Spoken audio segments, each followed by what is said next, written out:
ଆଜି କେବଳ ଗୋଟିଏ ତାରିଖ ନୁହେଁ, ଏହା ଏକ ପର୍ବ। 140 କୋଟି ଭାରତୀୟଙ୍କ ଆତ୍ମସମ୍ମାନ ଏବଂ ଗର୍ବ। ଶୁଣିପାରୁଛ ସେହି ଶବ୍ଦ ଯାହା ବତାସରେ ଭାସି ଆସେ, ସେହି ବୀରଙ୍କ ଗର୍ଜନ ଯିଏ ଆଜି ବି ଆମ ସ୍ମୃତିରେ ହସେ। ଜାଣିଛ, ଏ ମାଟି ଖାଲି ମାଟି ନୁହେଁ, ଏଇଠି କେଉଁଠି ମିଶି ରହିଛି ସେହି ମାର ଲୁହ ଯିଏ ତାର କୋଳପୋଛା ପୁଅକୁ ସୀମାକୁ ପଠାଇଥିଲା। ଏଇଠି କେଉଁଠି ଶୁଭି ସେହି ବିଧବା ସ୍ତ୍ରୀର ଚୁଡ଼ି ଭାଙ୍ଗିବାର ଶବ୍ଦ ଯିଏ ନିଜ ସଂସାରକୁ ଦେଶ ପାଇଁ ଉତ୍ସର୍ଗ କରିଦେଇଥିଲା। ଆମେ ଏହି ଦିନକୁ ପର୍ବ ଭଳି ପାଳନ କରୁ ସତ, କିନ୍ତୁ ପଚାରିଛ କେବେ ସେହି ପଥରକୁ ଯିଏ ବୀରଙ୍କ ରକ୍ତ ପିଇଛି? ପଚାରିଛ କେବେ ସେହି ପବନକୁ ଯିଏ ଶହୀଦଙ୍କ ଶେଷ ନିଶ୍ୱାସକୁ ସାଉଁଟିଛି? ସେମାନେ କେବେ ଚାହିଁନଥିଲେ ମରିବାକୁ। ସେମାନଙ୍କର ବି ପରିବାର ଥିଲା, କିନ୍ତୁ ସେମାନଙ୍କ ପାଇଁ ଭାରତ ମାତା ସବୁଠାରୁ ବଡ଼ ସଂସାର ଥିଲା। ଆଜି ଆମେ ସ୍ୱାଧୀନ, ଆମେ ଗଣତନ୍ତ୍ରର ଗର୍ବ କରୁଛୁ, କିନ୍ତୁ ଥରେ ନିଜ ଭିତରକୁ ଚାହିଁକି ଦେଖନ୍ତୁ ତ, ଯେଉଁ ଦେଶ ପାଇଁ ଭଗତ ସିଂ ଫାଶୀ ଖୁଣ୍ଟକୁ ଚୁମିଥିଲେ, ଯେଉଁ ସମ୍ବିଧାନ ପାଇଁ ଅମ୍ବେଦକର ସ୍ୱପ୍ନ ଦେଖିଥିଲେ, ସେହି ଦେଶରେ ଆଜି ବି ଜାତି ଧର୍ମର ନାଁରେ କାହିଁକି ରକ୍ତ ବୋହେ? ମନେ ପକାଉ ସେହି ଦିନକୁ ଯେବେ ରକ୍ତରେ ଭିଜିଥିଲା ଏହି ମାଟି। ଲଢ଼ିଥିଲେ ବୀର ସନ୍ତାନେ, ହାତରେ ଖଣ୍ଡା ଓ ଛାତିରେ ଗୁଳି କାଟି।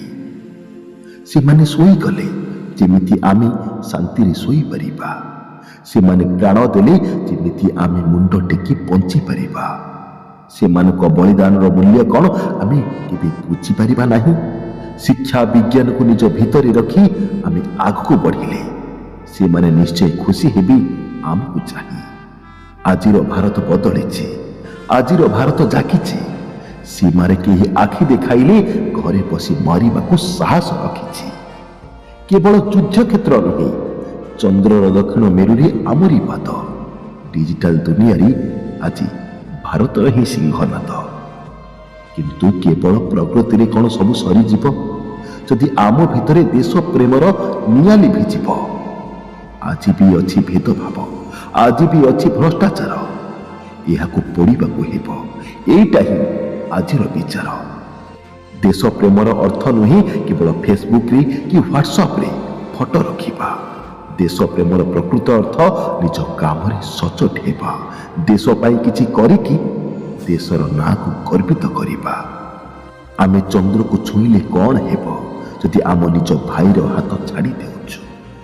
ଗର୍ବ କର ଆଜିର ଭାରତ ଉପରେ, ଯେ ଶତ୍ରୁର ଆଖିରେ ଆଖି ମିଶାଇ କଥା କହୁଛି, କିନ୍ତୁ ଲୁହ ଝରାଉ ସେହି ସ୍ଥିତି ପାଇଁ ଯେଉଁଠି ଆଜି ବି ମା ଭଉଣୀ ଅସୁରକ୍ଷିତ।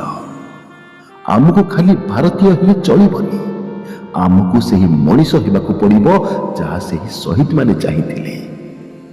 ହେ ମୋର ଓଡ଼ିଶାର ଯୁବପିଢ଼ି, ହେ ମୋର ଭାରତର ଭବିଷ୍ୟତ, ଉଠ, ଜାଗ। ତୁମ ଭିତରେ ଅଛି ଅସୀମ ଶକ୍ତି ଓ ସ୍ୱପ୍ନ ଅବିରତ। ଆମକୁ ଗଢ଼ିବାକୁ ହେବ ଏମିତି ଏକ ଦେଶ ଯେଉଁଠି ନାରୀ ସୁରକ୍ଷିତ ଥିବ, ଦରିଦ୍ରର ନଥିବ କ୍ଲେଶ, ଯେଉଁଠି ଶିକ୍ଷା ଓ ଶୃଙ୍ଖଳା ହେବ ଆମର ସାହାରା, ବିଶ୍ୱକୁ ବାଟ ଦେଖାଇବ ଆମର ଏହି ଭାରତ ଧାରା। ଉଠ ହିଁ ମୋର ଦେଶର ସନ୍ତାନୀ, ତୁମ ଶିରାରେ ବହୁଥିବା ରକ୍ତ ସେହି ବୀରଙ୍କର ଅଂଶ। ଆଜିର ଦିନରେ ଖାଲି ପତାକା ଉଡ଼ାଅନି, ନିଜ ଭିତରେ ଥିବା ସ୍ୱାର୍ଥପରତାକୁ ଜଳାଇ ଦିଅ।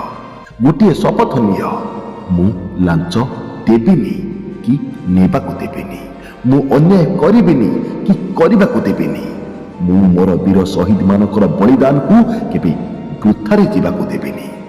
ଯେତେବେଳେ ଯାଇ ସୂର୍ଯ୍ୟ ଓ ଚନ୍ଦ୍ର ଆକାଶରେ ଥିବେ, ଭାରତର ଏହି ତ୍ରିରଙ୍ଗା ସେମିତି ସୌର୍ଯ୍ୟରେ ଉଡ଼ୁଥିବ।